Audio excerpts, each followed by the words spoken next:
So, hi guys. Karon mag-explain na pud ta sa bag-ong lesson nga graph. So, karon magsugod na ta. So, dire una tawag nato ning import java.util syempre as library na nami diri tanang mga kuan sa Java nya sunod kaning class graph. So, kaning class graph kay nag-declare siya og class nga gitawag og graph nga mugana sa any type nga t sa data nga karon magbutang ta og constructor mo ni siya ang private ni siya kaning private map kuan nya kanya siya kay mag-create siya og private na kuan field na gitawag og map nya nagbutang siya og instant sa map interface nya naay keys ka t nya ang values anang list t kay gi-initialize siya as kaning hash nya kani public void add new vertex kuan ni siya method ni siya nga nag-add og vertex sa graph nya magbutang siya og mga bag-ong entry sa map nga gipanganlan og gipanganlan na S nga key nya empty nga linked list ani siya sunod kaning public void add new edge so isa po na siya ka kuan kanang method nga mag-add og new edge sa between sa source o padulngan or destination sa vertices nya og ang graph gani kay bidirectional moad na siya additional nga or dungag nga edge sa opposite niya nga direction nya kana siya kana sugod ana hangtod diri nya excuse me sunod kanina sang bag-o nga kuan nato nga method nga gitawag natong count vertices nya ang kaning count vertices kay i-print niya ang total nga kuan total nga number sa vertices nga naa sa graph nya sunod kaning public void count edges so ang kaning count edges nato kay method sud siya ka mag-count sa kuan mag mag-count print niya ang total nga number sa edges nga naa sa graph nya if ang graph gani kay bidirectional i-divide niya ang count by 2 which is tungod ani nya i-print dayon diri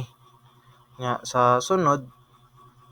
kaning bag-o na sad na ay kanina sang lain na method nga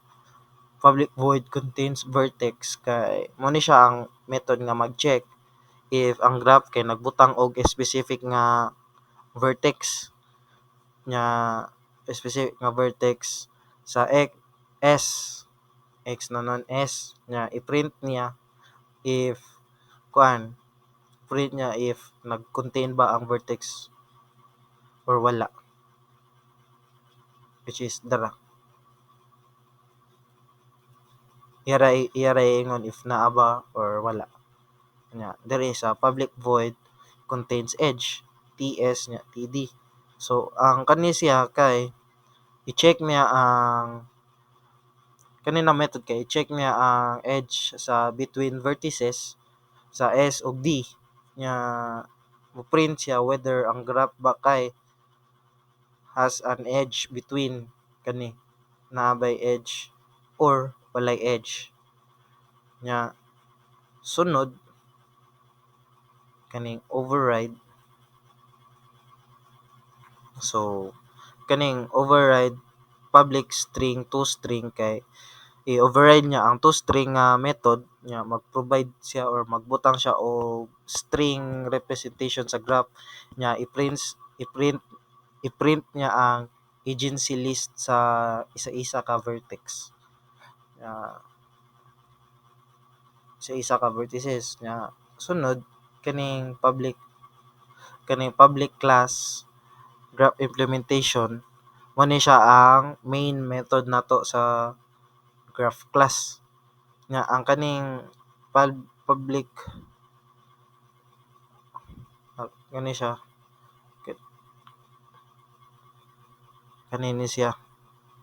nya ang kaning graph kay mo ni ang atong initialization. Sorry, mo ni siya ang kuan na to, mo ni siya ang public main method nga naa sa kuan kanang graph implementation na class. Mo siya yung main method na to. Kani siyang new graph mo ni siya ang initialization nato sa code nga mag create nga class if generic na class, pero di niya i-specify unsa na type nga parameter kay madawat raman og raw type nya dire graph.newEdge dire na ta kanang magbutang og dire na ta magbutang og edges gamit ang method nga add new edge. So kita graph na gitawag niya ang add new edge 01 mo ni input 04 12 13 14 nya kaning system.out.print agency list for the graph kay i-print niya ang an agency list representation sa graph gamit ang kaning two string nga gi-overwritten over overridden excuse me nya kaning nabilin graph.count vertices ilan ning gi-call ang katong nasa taas nga method nga count vertices, count edges nya count edge contains edge na contains bulk vertex or na contains bulk vertex or wala. Ila ra ning gitawag ana sa taas na mga method. So ato ni siyang i-run guys if ugana ba.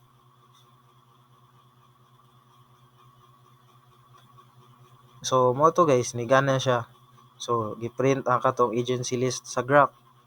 1432 0234 1340 20 nya total number of vertices 5, total number of edges 8 nya i-print whether there is no edge between 3 and 4. The graph has an edge between 2 and 4. The graph contains 3 as a vertex. The graph does not contain as a vertex. So, mao ra to guys. Thank you sa pagpaminaw.